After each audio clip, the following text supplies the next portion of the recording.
UP police का ये सिपाही फिलिस्तीन के लिए मांग रहा था ऑनलाइन चंदा। योगी तक पहुंची बात तो कहा कि तुरंत करो सस्पेंड, फिर पढ़ो पूरी फाइल। इधर इजराइल का साथ देने पहुंची भारतीय सेना, उधर यूपी पुलिस का सिपाही खुलेआम कर रहा था फिलिस्तीन को सपोर्ट। क्या सोहेल को होगी जेल? यूपी पुलिस के जिस सिपाही को लोगों की सुरक्षा करनी थी, यूपी के मसले सुलझाने थे, वो हजारों किलोमीटर दूर फिलिस्तीन और इजराइल के मामले में अपनी हाथ बटाने लगा। सोशल मीडिया पर फिलिस्तीन और हमास के लिए ऑनलाइन चंदा जुटाने के लिए पोस्ट करने लगा। बात जैसे ही सीएम योगी तक पहुंची, ऐसा आदेश आया कि हाथ जोड़कर कहने लगा, साहब मेरी गलती नहीं है, ये तो बच्चे ने गलती से कर दिया। एक पोस्ट देखिए जिसमें लिखा है कि फिलिस्तीन को मदद करें, एक रिपोस्ट पर $1 मिलेगा, पूरा फंड सीधा इस्लामिक एयर यूएस को जाएगा। अब तक 82 लाख रुपए इकट्ठा भी हो चुके हैं। यही वाला पोस्ट सिपाही सोहेल ने अपने सोशल मीडिया अकाउंट पर अपलोड कर दिया।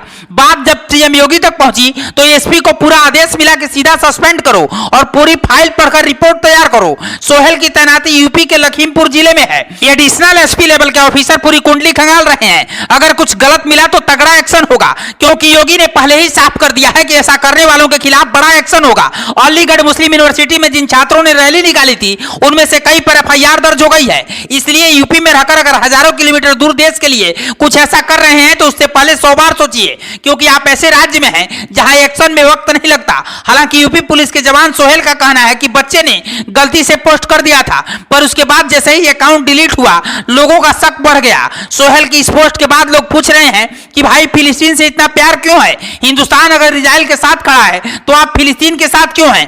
पाकिस्तान अगर समर्थन कर रहा था तो बात अलग थी। पाकिस्तान के खिलाड़ी तो अपनी जीत भी उन्हें समर्पित कर रहे थे।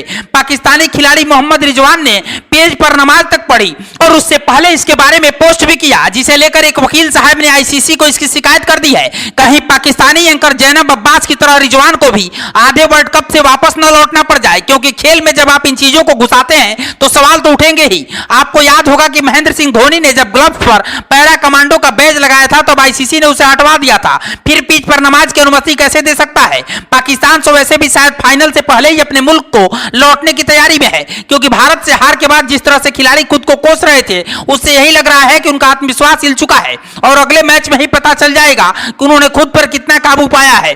अगर सेमीफाइनल तक पहुंच भी गए तो फाइनल में पहुंचना बड़ी बात होगी, क्योंकि बाबर का बल्ला चलता है तो पूरी टीम रुक जाती है। 1-2 खिलाड़ी लय में है, लेकिन पूरी टीम का ध्यान भटका हुआ है। इधर हम इस बात पर नजर गड़ाए बैठे हैं कि वर्ल्ड कप कौन जीतेगा, तो उधर मिडिल ईस्ट में जो हो रहा है उससे दुनिया के बड़े बड़े देश चिंतित हैं।